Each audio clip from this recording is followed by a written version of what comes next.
কমলা, মাল্টা, লিচু, লেবু ও কলা চাষ করে ভাগ্য বদলের স্বপ্ন দেখছেন সীমান্ত ঘেঁষা ব্রাহ্মণবাড়িয়া জেঠুয়ামুড়া গ্রামের মিজানুর রহমান। ভারত থেকে আসা বানর থেকে মুক্তি পেতে এমন উদ্যোগ নেন তিনি। বর্তমানে ৭৫ শতক জমিতে কমলা, মাল্টা, লিচু, লেবু, কলা গাছ লাগিয়েছেন মিজানুর রহমান। বিভিন্ন বাহারি রকমের ফল গাছ আছে তার বাগানে। ইতোমধ্যে কমলা ও মাল্টা আসতেও শুরু করায় ভাগ্য বদলের স্বপ্ন দেখছেন তিনি। বানরে খাইলে তো অন্যান্য ফসল করলে আমি বেগুন করছি, অন্যান্য শাল কুমড়া, লাউ এই ধরনের করতাম, চালু হয়ে যেত বান্দরে। তো এই ধরনের ফসলটা করতে পারে ভালো। বর্তমানে তার বাগানে মিশ্র ফলের মধ্যে রয়েছে বাড়ি ১ মাল্টা, চায়না বোম্বাই লিচু, পেঁপে, কলা ও লেবু সহ বাহারি রকমের ফল।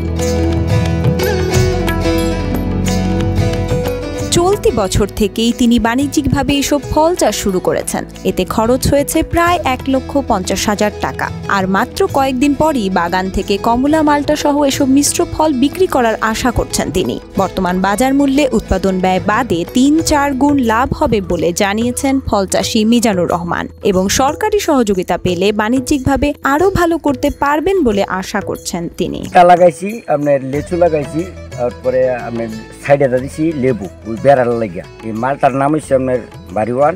লিচু আছে ২ জাতের, একটা আছে চাইনা থ্রি আর একটা আছে বোম্বাই। এটি ভালোই, খারাপ না।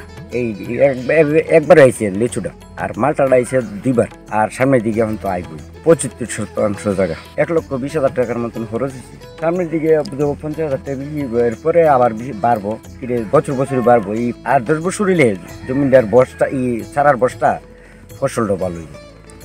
আশা করি ৩-৪ লাখ টাকা বিক্রি করতে পারবো সামনের দিকে ধরলে। ভালো জমি নিয়ে আর ভালোই ফসল দেয়, ভালো আছে, জমিনও ভালো। আমি টিভির মেঝে দেখে সেটা এই ধরনের পরিবেশ, তখন আমি নিজে উদ্যোগ নিচ্ছি এই ধরনের। অন্য রাজা করছে তারা ঠিকা আমার মালটাগুলা সবাই বলে ভালো। কিরে বাড়িগঞ্জে এই মালটাটা সবার কাছে নাই, তারাও দাম দিয়া কিনে আনছি। বাড়ির থেকে নেওয়া যায়, এগুলো বাজারে নেওয়া লাগে না, বাড়ির থেকে নিয়ে যায়। সত্য, বস্তুনিষ্ঠ ও নিরপেক্ষ দৈনিক জনবাণী।